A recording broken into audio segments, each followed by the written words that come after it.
What's up, everybody, and welcome to Read the Bible with me. I'm Stan Jr., and today we're looking at chapter 16 of the book of Job.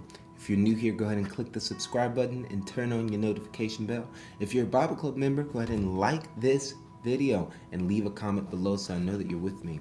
Let me just say, all the Bible Club members that give that $10 a month, I'm grateful because we're able to send Bibles to Christians that don't have access to them around the world that are being persecuted right now, and I'm grateful for that. And if you are giving that $10, we also send missionaries into the mission field every month, and so I'm grateful for your generosity and your consistency.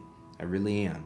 And if you would like to know more about that, I may say something about it at the end of this reading. All right, let's read chapter 16, verse 1 together.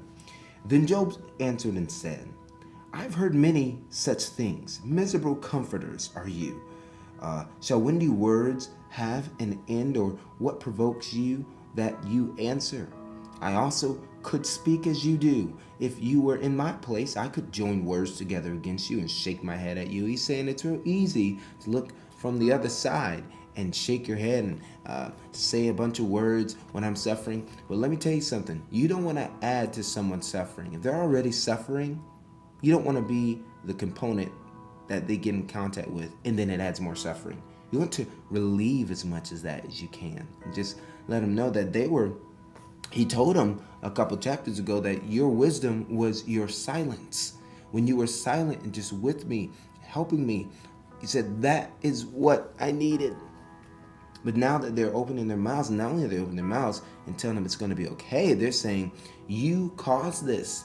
Your sin, your life. A lot of their friends have said something in your life is wrong. This is why. So, it's adding to the pain that Job is already experiencing. Don't be that person. Verse 5, he said, I could strengthen you with my mouth, and solace of my lips would assuage your pain. If I speak, my pain is not assuaged.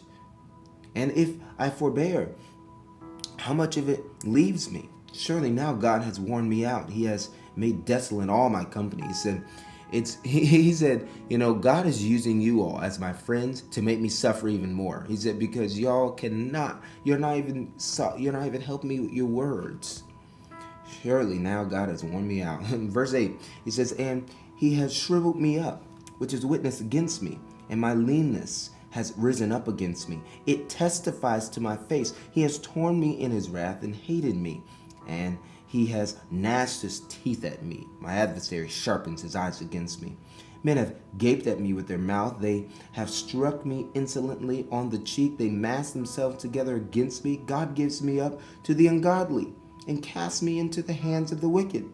I was at ease, and he broke me apart. He seized me by the neck and dashed me to pieces. He set me up as his target, his archers around me. He slashes open my kidneys and does not spare. He pours out my gall on the ground. He breaks me with breach upon breach. He runs upon me like a warrior. I have sewed sackcloth upon my skin. I have laid my strength in the dust.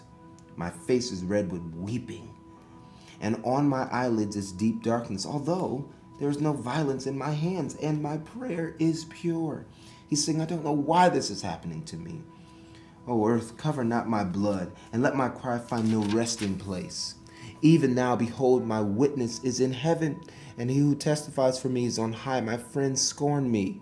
My eye pours out tears to God, that he would argue the case of man with God, as a son of man does with his neighbor. For when a few years have come, I shall go the way from which I shall not return. So we see here quite clearly, Job is preparing to die, and he is really just went off on one of his friends because of the way they're talking. And so we'll continue reading this tomorrow, and I can't wait to read it with you. If you'd like to become a Bible Club member, you can either click the link in my description, you can ask for help in the comment section, just say, help me sign up, or how can I support, or you can go to RTBWM.org. go to our ministry, see what we're doing there. You can click become a patron. Many ways for you to support. I'm grateful for you in general. So thank you all for being here. Next time I see you, we'll be reading chapter 17. God bless you. Peace.